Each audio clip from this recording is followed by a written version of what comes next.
نفسي امشي على الرصيف، بس الرصيف بقى شيء مخيف. البياعين نصبوا المحل والرصيف ما بقاش نضيف.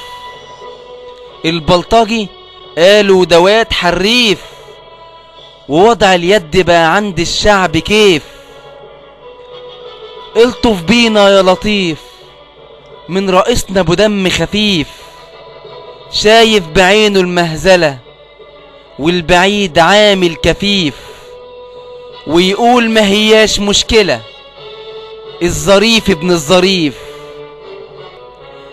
الكل منك يستجير، الحرامي والشريف، والشريف علشان شريف مش لاقي يجيب الرغيف.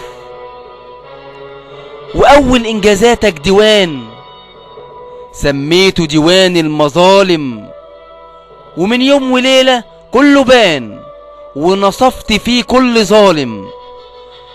هتقول ايه يوم الامتحان يوم ما تترد المظالم؟ وافكارك ليه رايحة وجاية وهي لسه الخيبة في المية؟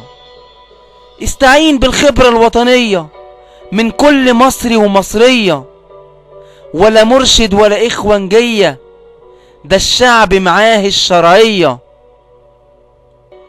وقلتلنا عدالة وحرية ويا ريتك سبتها زي ما هي.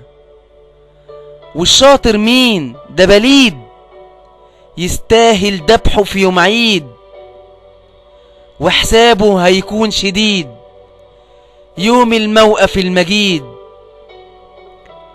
ولو جاني صلاح الدين من جديد وقال لي نفسك في ايه وتعيش سعيد،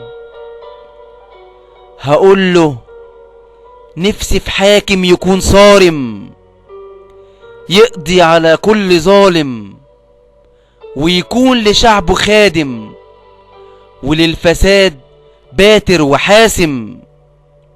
ساعتها همشي على الرصيف واقول رئيسنا راجل شريف، مراعي ربه في اعماله والحق على رقبته سيف. شكرا.